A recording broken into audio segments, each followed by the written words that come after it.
আজ আপনাদের নিয়ে চলেছি এমন এক জায়গায় যেখানে প্রকৃতি কথা বলে, শৈশব বাঁচে আর প্রতিটি মুহূর্ত গল্প হয়ে ওঠে।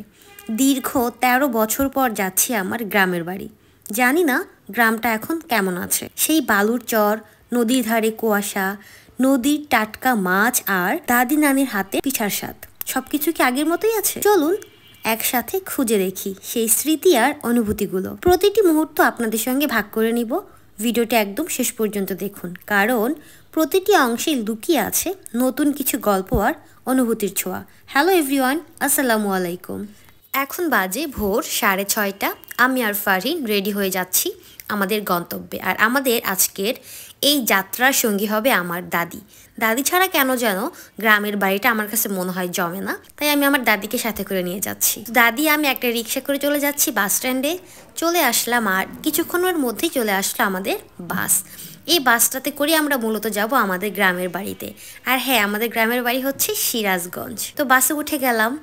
এখন বাস তার নিজস্ব গতিতে চলছে সিরাজগঞ্জের পথে। সিরাজগঞ্জ যেতে হলে আমাদের অবশ্যই যমুনা নদীর ব্রিজটা পার হয়ে যেতে হয়। আর ছোটবেলা থেকে আমার মেইন আকর্ষণ ছিল যমুনা নদীর ব্রিজটা দেখা আর নদী দেখা। ছোটবেলা আমরা যখন জার্নি করতাম তখন যদি আমরা সারা রাস্তা ঘুমিয়েও আসতাম, তবুও যমুনা নদীর ব্রিজটা আসার আগে আমাদের ডেকে তোলা হতো যে দেখো যমুনা নদীর ব্রিজ দেখা যাবে, অনেক বড় সেতু। তো সেটা আমরা দেখতাম ঘুম থেকে উঠে জানালা দিয়ে। তো এবারও সেটাই হলো। আমি অনেক বছর পর এই যমুনা নদীর ব্রিজটা আবার দেখতেছি আর অনেক বেশি এনজয় করতেছিলাম। দেখতেই পাচ্ছেন নদীতে কিন্তু এখন পানি কম, একদমই শান্ত নদী আর অনেক বড় বড় বালুর চর উঠে গেছে। তারপর আমরা এখন যাচ্ছি একদম মেইন রোড ধরে। আর রোডের পাশে দেখেন একদম সবুজ হলুদ ভরা মাঠ, সরিষার হলুদ ফুলে ভরে গেছে এই সুন্দর মাঠ। সবুজ আর হলুদে একদমই ভরে গেছে। মাঠটা দেখতে অনেক বেশি সুন্দর লাগতেছে, মনে হচ্ছে প্রকৃতি তার সবচেয়ে সুন্দর রঙে সেজেছে। বাস থেকে নেমে গেছে অনেক আগে। এখন আমরা গ্রামের রাস্তা দিয়ে চলে যাচ্ছি আমার বাপের চাচার বাড়ি, মানে আমার দাদার বাড়ি যাচ্ছি। যেহেতু আমার দাদা দাদি আমাদের সাথে থাকে, তাই আমরা যাচ্ছি আব্বুর চাচার বাড়িতে। অনেক দাদা দাদি বড় মা এদের সাথে গল্প হলো, কথা হলো। তারপর আমাদেরকে খাবার খেতে দেওয়া হলো নদীর ছোট মাছ দিয়ে। আমরা যাওয়ার আগে আমার আব্বু এবং আমরা সবাই ফোন দিয়ে দাদিকে বলে দিয়েছিলাম যে আমাদেরকে গরুর মাংস, মুরগির মাংস, বড় মাছ খাওয়াতে হবে না, আমাদেরকে শুধু নদীর মাছ, তারপর বিভিন্ন রকমের শাক, ভর্তা, ভাজি খাওয়ালে আমরা অনেক বেশি খুশি। তো সেটার আয়োজন করা হয়েছিল। তো সেখানে যাওয়ার পর দেখলাম এই যে আমার দাদির এরকম 2টা ছোট্ট সুন্দর ছাগলছানা আছে।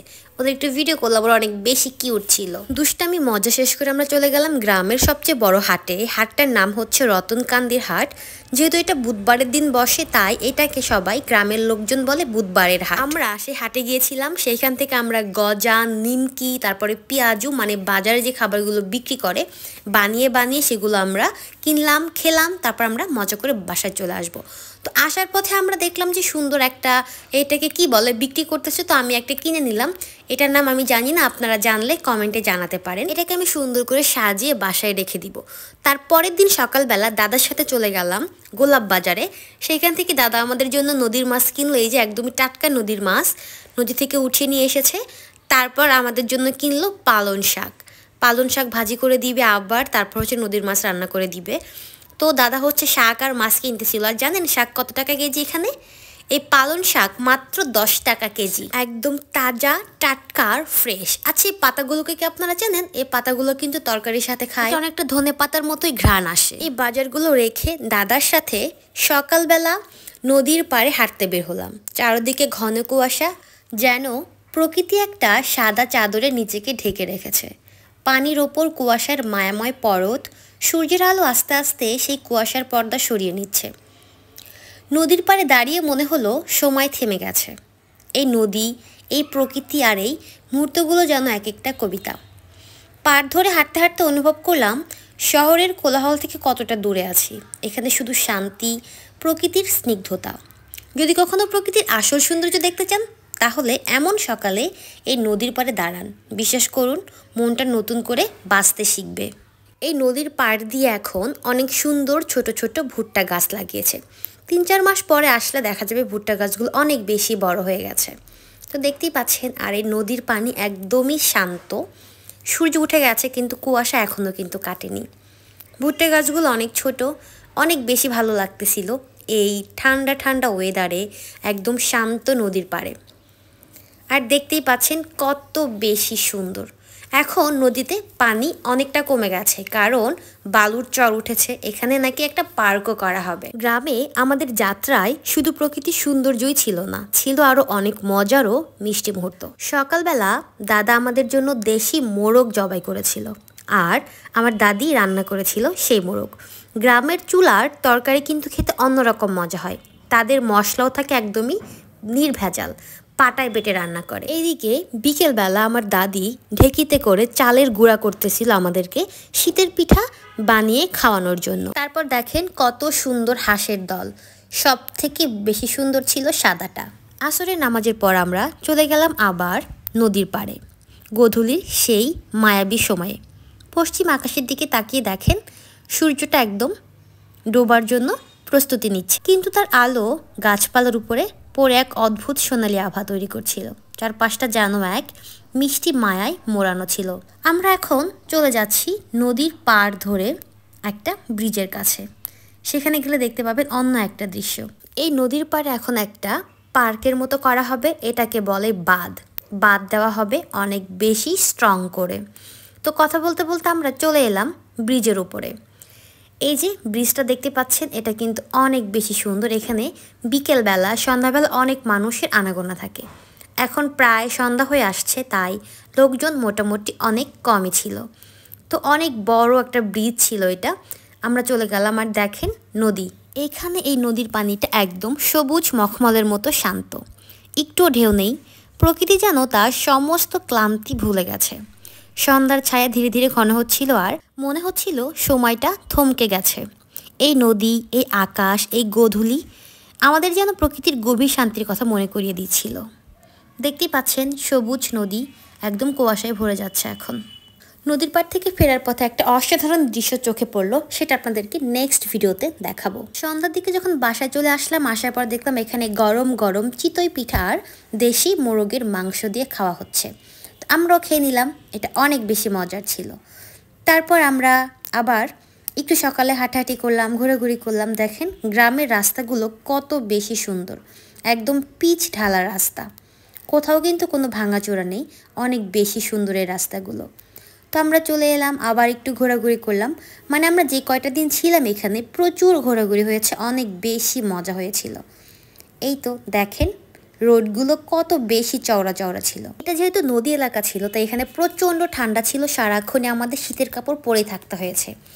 আর সকালবেলা আমাদেরকে দেওয়া হলো দুধ চিতই পিঠা, এটা খেতে অনেক বেশি মজা হয়েছিল। তো দাদির বাড়িতে আমরা মোটামুটি যে কয়দিন ছিলাম খাওয়া দাওয়া করলাম, ঘোরাঘুরি করলাম, অনেক মজা করলাম। দাদির বাড়িতে আড্ডা দিয়ে মজা মাস্তি করে আমরা এখন চলে যাচ্ছি বিকেলবেলা আমার নানির বাড়িতে। আর আমার নানির বাড়িতে এখন আমার একটা সঙ্গী আছে, আমার একটা মামাতো বোন হয়েছে। অনেক বছর নানির বাড়িতে আমি একাই রাজত্ব করেছি, এখন একটা পার্টনার চলে আসছে, আমার একটা মামাতো বোন। তো আমরা এখন বর্তমানে আমার নানির বাড়িতে মাত্র 2টা সন্তান, ভবিষ্যতে আরও হবে ইনশাআল্লাহ। তো নানির বাড়িতে আমরা ছোট মাছ খেয়েছিলাম, অনেক কিছু খেয়েছিলাম। তো ছোট মাছটাকে আমি শো করলাম, কারণ সিরাজগঞ্জে গেলাম আর নদীর মাছ খাবো না সেটা তো হবে না, তাই না। নানির বাড়িতে পরের দিন সকালবেলা ঘুম থেকে উঠে চলে গেলাম একদম যমুনা নদীর পাড়ে। ঠিক সকাল 6টা বাজে কুয়াশা আর নদীর ঠান্ডা বাতাস আমাদের স্বাগত জানালো। সেখানে জেলেরা সারা রাত মাছ ধরে সকালবেলা নদীর পাড়ে এসে মাছগুলো বিক্রি করে দেয়। তো আমরাও গিয়েছিলাম সে আশায় একদমই যমুনা নদীর পাড় থেকে তাজা নদীর মাছ কেনার জন্য। তো দেখতেই পাচ্ছেন এখানে কতগুলো নৌকা সারি সারিভাবে দাঁড়িয়ে আছে। এখানে এখনও অনেকগুলো মাঝি আসা বাকি আছে এই নৌকা নিয়ে নদীর পাড়ে আসতে।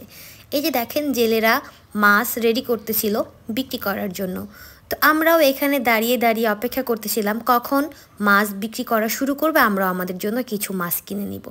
তো এই যে আরেকটা জেলে চলে আসলো নৌকা নিয়ে, এই সাদা বক্সের মধ্যে করে, সব হচ্ছে নদীর মাছ।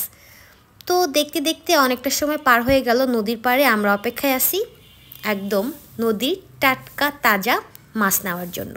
কথা বলতে বলতে আমরা দেখলাম যে এখন মাছটা বিক্রি করা শুরু করে দিয়েছে। তার এই যে দেখেন এখানে এটাকে বলে বাঁশপাতা মাছ। এই মাছটা আমার অনেক পছন্দ, এই মাছগুলো আমরা কিনেছিলাম। তারপরে আরও অনেক সুন্দর ছোট ছোট মাছ কিনেছিলাম।